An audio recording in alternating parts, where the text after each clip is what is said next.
This is a special presentation from ABC Radio. America Gives Thanks. Here's your host, ABC News correspondent Aaron Katersky. After a year defined by division and disaster, Americans come together for Thanksgiving. Like any extended family, America has a lot going on. Rather than argue politics over the green bean casserole, we're going to savor the stories of success, hope, and generosity that keep the country going, just as they keep a family together. That's not to say this isn't a trying time for many of our neighbors. Wildfires, hurricanes, and horrific acts of violence are still deeply felt this holiday. Even in our worst moments, though, we cling to stories of hope and inspiration. We begin with one from Indianapolis, where we met a remarkable 15-year-old. Emma Stumpf nicknamed the tumor in her head Herman. You named your tumor? Yes, I did. Herman? Herman. Who's Herman? That's my tumor. Any particular reason you chose Herman? I don't know. No reason. Hopefully Herman takes a permanent vacation somewhere. That's what we always say. Yes. Emma was 7 when she was diagnosed with an inoperable brain tumor. I went through 70 weeks of chemotherapy. How many? 70. 6 weeks of radiation. How many surgeries? We're up to 24 now. 24 surgeries. Blind in my left eye. No peripheral or depth perception in my right eye. And no short-term memory. That's a lot of things. Oh, yeah. It's been crazy. It's been a really long 8 years, and going. Lori is Emma's mom. Craig is Emma's dad. There's been some very, very trying times for Emma and our family. I think she's taught us all that she's always happy. She's always smiling and she's always positive and trying to fight to go forward. So I think a lot of that's rubbed off on us. You weren't always cheery? No, I don't think so. To watch your kid go through what she did. Last year we about lost her twice, and it's probably the closest we've been. I think since we've got a lot of the tumor removed, it's finally allowed me to breathe a little bit, and it's really, really affected me a lot, I think, in the last 7-8 months, just be able to see what has went on. Because it now, looking back, it went on in a blink. It was hardly a blink. Emma was in first grade when she was diagnosed. She is now a sophomore in high school, and finally, it's hoped, stable. Her dad is right about Emma's demeanor. She never stops smiling, and she has made it her mission now to make others smile. She created Emma's Art Kits. An art kit helps kids be able to do art therapy when they're in the hospital and not able to go down to like the playroom or get up from their bed and go down and do art therapy or any of that kind of stuff. How helpful was that for you?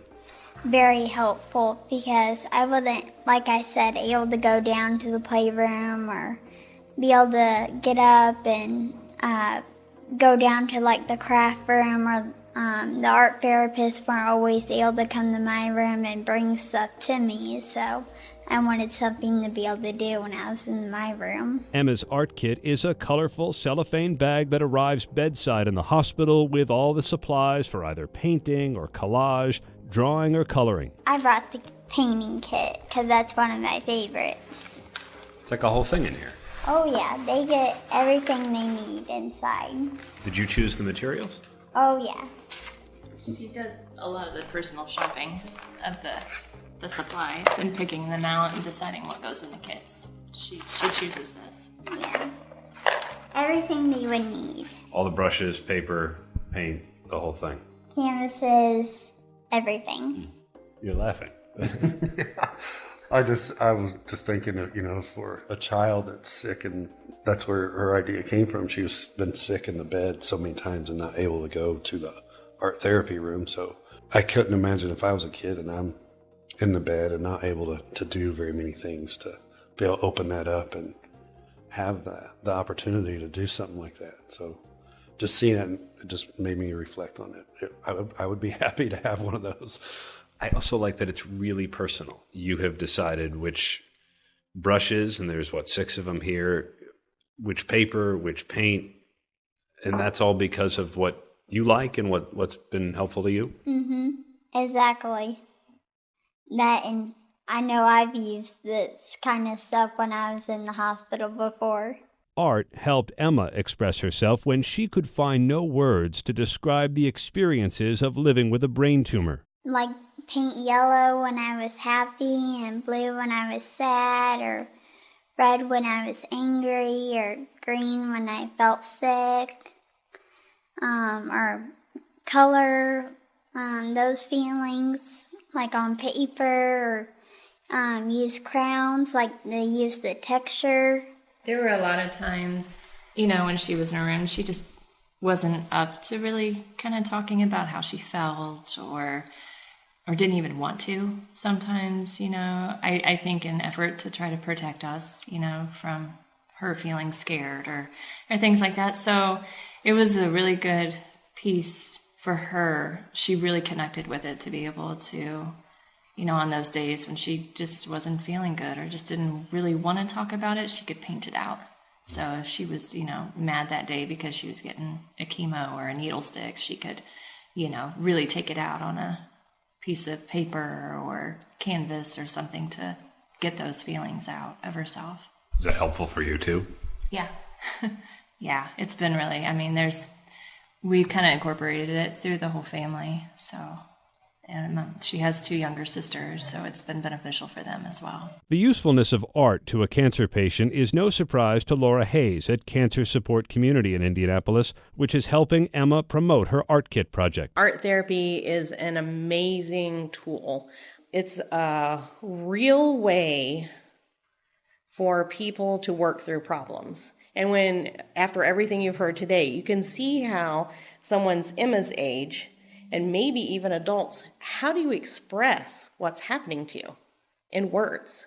Words are so limiting, and art gives people another way to talk about it. Art helped Emma so much it's now her goal to bring it to as many patients as possible. Emma's art kits are in 15 hospitals so far. I love seeing the smiles on their faces and them doing the kits and being able to watch them and do them, like sometimes be able to go in there and do it with them. It's so fun to do and be able to see them being able to do what I did. She started fundraising at one of her sister's softball games, and the idea just took off. People were taken with her story and her intention. I like to give back, and I see all the other kids in the hospital, and I feel bad, so I want to have them to have something else like I had. I wanted to give back to them, just like I have something also. You raised her right. With her art kits, it's really, the community has really embraced it. To the point where, we've taken it nationwide now. We're in 15 different hospitals across the country. She has such a giving heart and a wonderful spirit, and she just loves to give back and help everybody, get through their tough time. Emma attracted notice from the Indiana University Lilly Family School of Philanthropy. We're spotlighting stories that inspire gratitude and hope this Thanksgiving, and we stay in Indianapolis with 15-year-old Emma Stumpf and Herman, her brain tumor. I'm Emma Stumpf, and I do Emma's art kits. Emma created her art kits so hospital patients who can't leave their beds have the supplies they need to draw or paint or color, the way she did when the brain tumor she nicknamed Herman ravaged her body over 8 years. The idea started with a doodle in her sketchbook and her determination. Her dad, Craig, recalled the moment Emma figured out how she wanted to do this. When she brought it up, she had told me she had saved about $200 and wanted to buy a cart. And as a dad and a guy, my first thought was she wanted to buy a go-kart. and it was not, that was not her idea. So you didn't want a go-kart. You wanted a cart to wheel around the hospital. Yeah. I was wanting a cart for art and not a go-kart. A totally different thing. Dad totally wanted a go-kart. I think he was thinking a go-kart. But you actually wanted something to wheel around these kits to bring to kids. Yep. Emma's art kits are now in 15 hospitals. Her goal is to put them in every hospital, in every state. There's something fundamentally empathetic about somebody who is in a dire circumstance and then decides that there's others in her situation, and she wants to engage them and help people who have been in like situations. Amir Pasek is dean of the Lilly Family School of Philanthropy at Indiana University, which featured Emma's art kits on its new Generosity for Life website that tracks charitable giving and helps parents teach kids why it's important to be generous. It's a profound act of selflessness in the way she approaches her challenge, and I think that's very inspiring. And then she's, through her act, also inspired other children and others to participate in her art-driven effort to kind of bring some joy to people who are going through very difficult times. How important is that to highlight these things and to inspire others? If somebody who is a kid has not had great number of life experiences and the confidence of how they can shape the world, if they feel that generosity gives them power in a situation where they're facing a mortal challenge, then that is kind of a sense that it highlights the power of the generosity and how it can be a selfless act, but one also that brings joy to a person at the same time. So certainly we hope that her story can help inspire others and give people a sense of the kind of the importance of giving, but also the joy that it brings to somebody.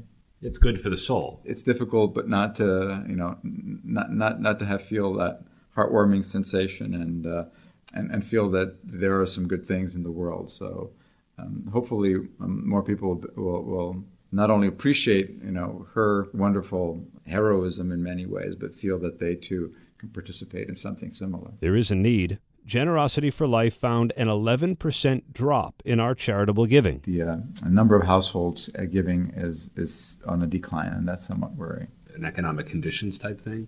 We think so. We think with millennials leaving colleges with debt, people marrying later in life, and having more constraints on their economic situations, and the mobility not being what it has been in previous generations. We think those are some of the reasons, yes. Charitable giving in this country is still about 2% of GDP. There's no other country that comes close to that.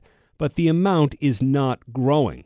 Pasek told us it's why stories like Emma's are so important, because they show how one person can make a difference. There are these other modes of engaging and doing well that are not part of the old classical way of writing a check, which is the way we typically measure philanthropy. So there is a hopeful, technology-driven, social media-driven story that has not been fully told that gives us more hope than we would see just by looking at the kind of the raw numbers. So you don't have to be Mike Bloomberg or Bill Gates. Absolutely. Everybody can be a philanthropist in their own way. But the large checks still help. Well, the large checks are very important for many institutions, and we've seen some incredibly eye-popping numbers coming through in terms of donations from our wealthiest citizens, and that's always encouraging, and it helps support our nonprofit sector as well. I think what the challenge is for the nonprofit sector is figuring out what are the ways of engaging the emerging generation, because they're not necessarily going to be engaged in the same way that their predecessors have been. So there's a lot of innovation going on in terms of how do you use social media, how do you create the kinds of appeals, the kind of the direct mail appeals that would have, for example, inspired Michael Bloomberg to give his first $5 gift to Johns Hopkins. He ended up being the first donor to give $1 billion to an institution of higher education, but he gave his first $5 check in response to direct mail appeal. And those things just really don't work the same way. There's no direct mail campaign for Emma's art kits. She has solicited donations in person and online and is now working with Laura Hayes at Cancer Support Community in Indianapolis to grow the project. I think the possibilities are almost limitless. I think as you air this, people are going to find it in their hearts. Emma is amazing. Her mission is real. She's a real girl who really lived this, so I think people are going to reach out. So it's only limited by the amount of money and the amount of physical art donations. It seems like such a simple thing, but it's meaningful. Oh yeah, very meaningful. And as Emma, I think she put it so eloquently that she loved her art therapist. She loved going to the room, but what do you do when you can't do that? And that it's a vehicle for expression. When a needle's coming at you, how do you express that fear? And plus, you don't want to worry your mom. You don't want to worry your dad. If your siblings are in the room, you don't want to scare them either. So art is a great way to put all that down on a piece of paper and, to be quite honest, learn how to cope with it. Art worked for Emma, who, after 8 years with a brain tumor she called Herman, is finally stable. She wants to share what worked for her with others. In that way, Dean Pasek at Indiana University said Emma is the embodiment of the power of giving. As we throw up our hands and say, the national situation is gridlocked and polarized, many people are saying, well, that's maybe not the area where we should be spending so much time. We should be, focusing on the local areas where we see each other face to face, where that giving impulse can make a difference and not be seen as something that's going to make you a sucker if you trust somebody. So I think there is a lot of hope in the local, the personal, the people giving to each other at a local level. The story you will see with Emma, she gave to the children that were next to her in the hospital, and that built something very meaningful and will ripple out. So I think our hope is that these small acts of giving that are in intimate situations will create a ripple effect and counteract the more combative and depressing national story. He and so many others laud Emma and her project. For her, it's satisfying just knowing one of her art kits can put a smile on the face of another kid, hospitalized like she was. It was all an idea in my sketchbook, and then now it's this big non-for-profit that we're turning into my dream, that we're helping kids like I wanted.